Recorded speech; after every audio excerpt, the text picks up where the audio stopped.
औज़ुबिल्लाहिमिनश्शैतानिर्रजीम बिस्मिल्लाहिर्रहमानिर्रहीम।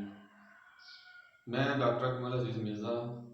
मैं आज आपको बताऊंगा कि एक दूध और केले में क्या डिफरेंस होता है, इसमें क्या ग़िज़ाई अज़्ज़ा होते हैं और इंसानी जिस्म में इसके क्या फ़वाइद हैं।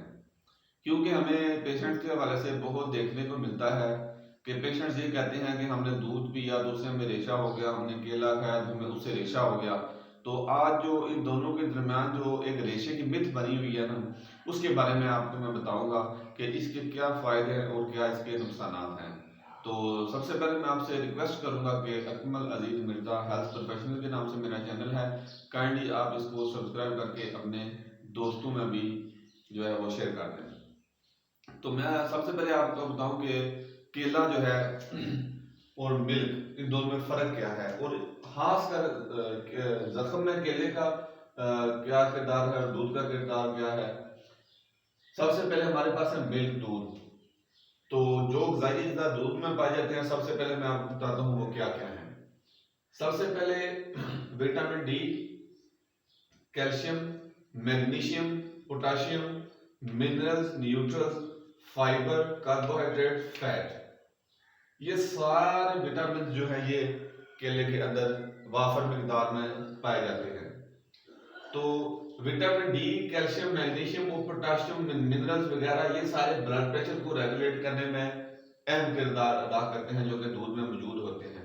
उसके अलावा न्यूट्रिशंस, फाइबर्स, कार्बोहाइड्रेट और फैट्स, ये गुड हेल्दी हेल्थ, एक अच्छी सेहत के लिए इंतहाई जरूरी होते हैं। ये सब चीजें दूध में जो है वाफर मिकदार में पाई जाती हैं। इसके अलावा चिल्ड्रन जो है, इनमें दूध का आपको सबको मालूम है कि बच्चा जब भी पैदा होता है तो सबसे पहले उसको माँ का दूध ही पिलाया जाता है, क्योंकि माँ के दूध में हर किस्म की खसूसियात जो है वो वाफर मिकदार में पाई जाती हैं और उसी को पी के बच्चा जो है वो ग्रोथ करता है। तो सबसे पहले जो माँ का दूध पहले पिलाया जाता है उसको हम कोलेस्ट्रम कहते हैं। उसके बाद ग्रोथ में मिल्क का बहुत ज्यादा किरदार है। इसके बाद बोन्स के बनने में, बोन्स के बढ़ने में इसका किरदार है। हाइट ज्यादा होने में इसका किरदार है। वीकनेस में भी इसका अहम किरदार है। उसके अलावा मैं आपको बताऊं कि वाउंड्स जो हैं, जख्म भी को भी ये ठीक करने में अहम किरदार अदा करता है। उसके बाद स्टिचिंग, अगर किसी को जख्म में टांके लगे हुए हैं तो टांके, लोग ये समझते हैं कि दूध पीने की वजह से टांके या जख्म खराब हो जाता है, तो ऐसी कोई भी बात नहीं है, बल्कि जख्म जो है वो बिल्कुल ठीक हो जाता है। इसमें कोई ऐसी चीज नहीं है कि जो जख्म को खराब करेगी। आप किसी भी वक्त ले सकते हैं। एक केला भी रोजाना के लिया जाए, एक केले के अंदर तकरीबन 100 कैलोरीज जो है वो पाई जाती हैं। 100 से 120-25 तक होती हैं, लेकिन 100 कैलोरी का एक केला जो है वो मौजूद होता है। उसके बाद मैं आपको बताऊं कि केला जो है ये एक ऐसी चीज है कि जिससे कब्ज भी नहीं होती, इससे कब्ज भी नहीं होती और ये हमारे जिस्मानी जरूरियात को बहुत अच्छे तरीके से पूरा करता है। तो दूध के ऊपर बहुत ज्यादा रिसर्चेज हुई हैं कि आया कि ये रेशा पैदा करता है कि नहीं। एक दफा अमेरिका में इसमें रिसर्च हुई है।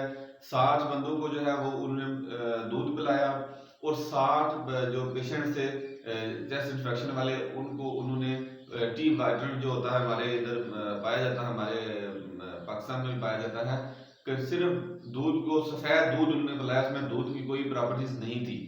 तो सारे जो पेशेंट्स हैं उनमें कोई खास नई अलामत जाहिर नहीं हुई थी, हत्ता कि थोड़ा थोड़ा फ्लू वगैरह दूध की वजह से पैदा हुआ था और इसमें कोई ऐसी बीमारी पैदा नहीं हुई थी कि जिसमें दूध के पीने से चेस्ट इन्फेक्शन हो।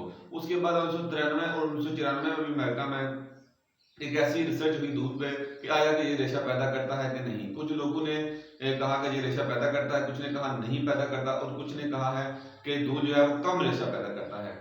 तो जब इस पे एक्सपेरिमेंट किया गया तो साइंसदान इस नतीजा पर पहुंचे कि दूध रेशा नहीं पैदा करता, हत्ता कि जब हम दूध पीते हैं तो ये हमारे मुंह के अंदर जो है वो जमा हो जाता है और लेयर बना लेता है, जिसकी वजह से बाद में हमारे मुंह में वो रेशा आना शुरू हो जाता है। बजाते खुद दूध जो है ये किसी किस्म की कोई भी चेस्ट इन्फेक्शन या रेशा वगैरह पैदा नहीं करता।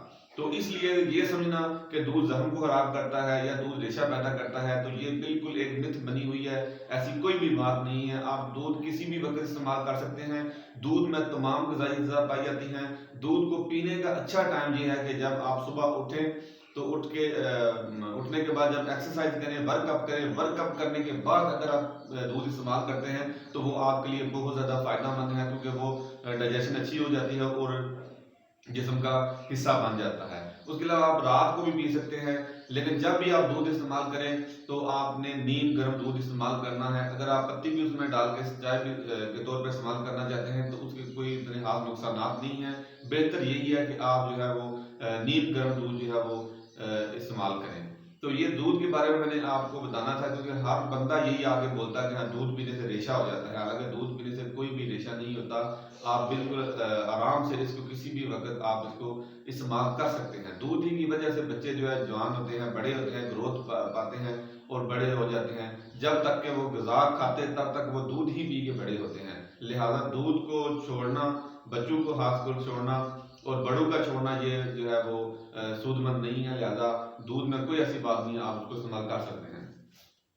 उसके बाद मैं आपको बताऊं कि केला केला एक ऐसी चीज है जिसमें फाइबर है, फाइबर के बाद शुगर है, ग्लूकोज है, फ्रक्टोज है और सुक्रोज है। ये तमाम चीजें जो है वो केले के अंदर पाई जाती हैं। उसके अलावा केले के अंदर vitamin, protein, magnesium, potassium, iron, vitamin D, vitamin C और एंटीऑक्सीडेंट्स पाए जाते हैं। ये इतने ज्यादा इसमें न्यूट्रिएंट हैं कि ये और ऑक्सीडेंट्स हैं जो कि इन्फेक्शन में को बुझाने में अहम किरदार अदा करते हैं, कि आप सोच भी नहीं सकते। केला एक ऐसी परफेक्ट डाइट है कि जिसमें हर किस्म के जो है वो ग़िज़ाई अज्जा जो है वो पाए जाते हैं।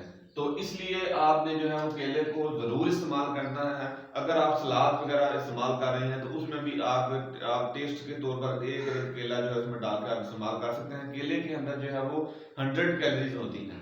केले के बारे में भी ये लोग कहते हैं कि ये मोटापा पैदा करता है। ये मोटापा पैदा नहीं करता। आप इसको लिमिटेड डोज में आप इसको इस्तेमाल कर सकते हैं और ये कब्ज में भी मुफीद है। इसके बाद डिप्रेशन में ये बहुत अच्छा काम करता है। उसके अलावा ये नर्वस सिस्टम जो है उसको भी ठीक करता है। टेंशन फ्री यानी कि ये दैनिक तनाव को भी कम करने में अहम किरदार अदा करता है। उसके बाद मैग्नीशियम की जो मौजूदगी है, आर्टरीज में जो ब्लड फ्लो होता है, ये इसको भी कंट्रोल करता है। उसके अलावा कोलेस्ट्रोल लेस यानी कि कोलेस्ट्रोल को भी ये कम करता है। उसके अलावा अनीमिया जो उसको ठीक करता है और हीमोग्लोबिन को ज्यादा करने में मदद करता है। इसके बाद कॉन्स्टिपेशन में भी ये अहम किरदार अदा करता है। इसके अलावा एक केला जो है इसमें करीबन 100 से 116 कैलोरीज जो है वो पाई जाती हैं।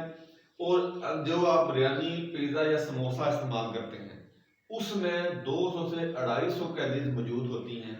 ये इतना सख्त इसमें कैलोरीज समोसे में पाई जाती है कि आप सोच भी नहीं सकते। लिहाजा आप पकौड़े समोसे खाने से परहेज करें और केला जो है आप इस्तेमाल कर सकते हैं। इसके बाद जो है इसमें जो केले में फाइबर पाया जाता है, विटामिन डी पाया जाता है, ये स्किन के लिए इंतहाई जरूरी है।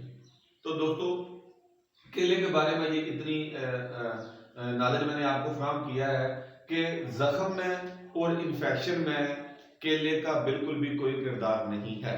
केला जो है ये जख्म को खराब नहीं करता, रेशा पैदा नहीं करता, तो ये सिर्फ और सिर्फ ताकत को मुहैया करता है और कॉन्स्टिपेशन भी इतनी ज्यादा नहीं करता। मतलब अगर आप लिमिटेड लेंगे तो कुछ भी नहीं करेगा। 2 केले 3 केले आप दिन में ले सकते हैं, ऐसी कोई बात नहीं है। उसके अलावा यह भी कहते हैं कि ये मोटापा पैदा करता है। केले से भी मोटापा पैदा नहीं होता।